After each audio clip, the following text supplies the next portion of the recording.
Mic check 1 2. It's the Y2K collector, and there's a real reason why the Xbox news probably scared you. And it's something that not a lot of people are willing to admit to, but I kind of want to talk about it real quick in this video. But before I do that, have you guys ever heard of this game, The Last Story?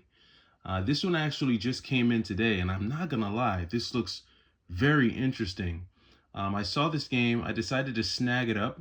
Got this one on GameStop's website. I was scrolling through. Thankfully, my copy came complete in box, pretty good condition. Not bad from GameStop's website.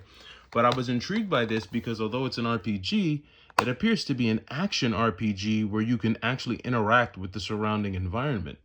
On top of that, you're not constricted like a lot of the Wii games where you have to use the clunky nunchuck and Wii remote. I'm glad that you can actually use a classic controller to get a better feel, a better handle on the game.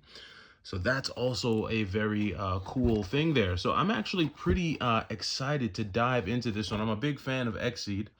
So I'm looking forward to sinking my teeth into that one. But getting back to this Xbox thing. So obviously there's been a ton of conversation about Xbox over the past couple days. People talking about how they're no longer making consoles and how they're getting out of the console war. And this is the same exact thing Sega Genesis or Sega did 25 years ago when they abandoned consoles with the Dreamcast being their last console. And there's been so much talk and so much news and so much stuff going on about it. And it actually turns out that Xbox is not quite on the way out the door as much as we thought they were. They're still working, I think, with, is it AMD or NVIDIA? They're still working on hardware. I think there's probably one more generation that we have after this one. Also, I think they're still shipping out new consoles to major retailers, right? And so they're not quite out of the console race yet. Xbox is still there. You'll still be able to get an Xbox console, although you'll be getting it at the 2 times price up than you could have gotten it for last year. And so, honestly, if you really care about Xbox that much, I say go ahead and get you some physical Xbox stuff. Go get you some Xbox One discs.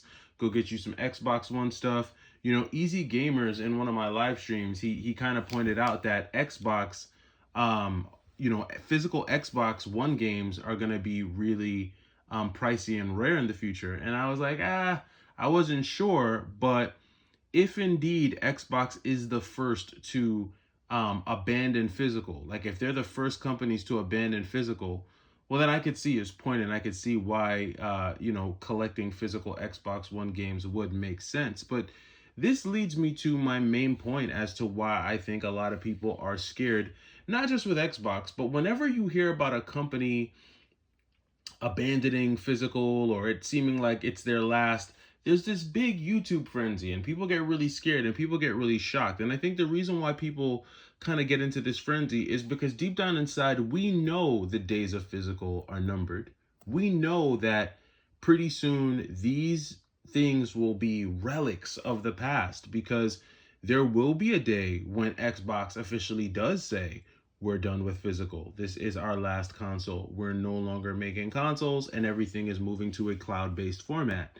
It's funny because I have a Samsung TV and I've got all these apps on it, right? A ton of apps, Tubi, YouTube, Disney Plus, all the apps. And I remember I was going through my settings and I saw an Xbox setting and there was actually a way that I could, sign into Xbox Game Pass. Like I could sign up for it through my TV, and as long as I had like a Bluetooth controller, I didn't need the console. My TV, my Samsung, would allow me to connect a controller to the TV, and through just this streaming platform, I had access to Xbox games and the app was right there next to Netflix and all this stuff. And the reality of it is that is the future. That is the future.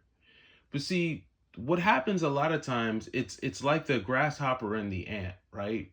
The ant knew that winter was coming. The ant knew that there was going to be a time where there was going to be a drought, there was going to be little food, and the ant spent an entire year preparing for this drought while the grasshopper played and said, "Oh, there's plenty of food.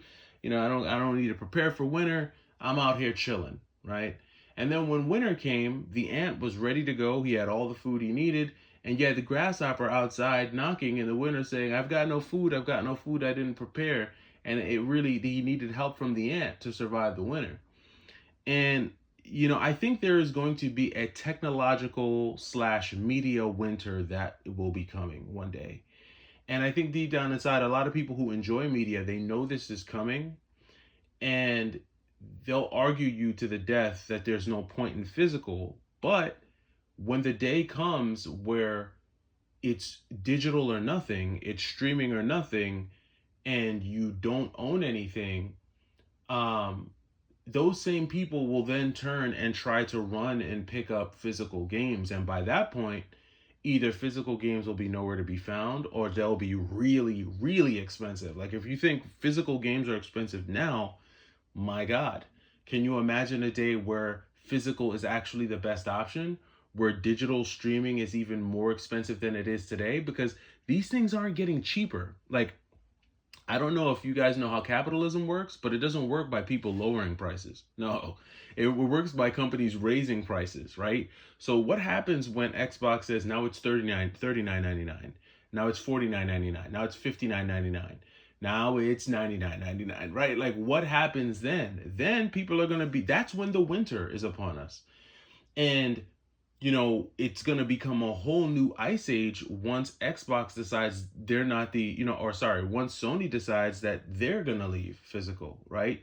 And then I don't know if I think we've got a long runway with Nintendo. I think Nintendo has such a strong fan base, and people just love Nintendo hardware so much that I think, and Nintendo is building an entire ecosystem. They're getting into movies, they're building theme parks.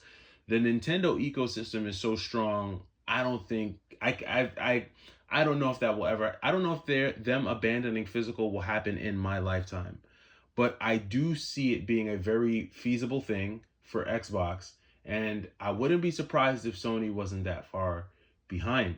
And I think once we get to that point, that's when the mad dash is going to come, and people are going to be running and trying to grab their physical stuff, and physical will be hard to get.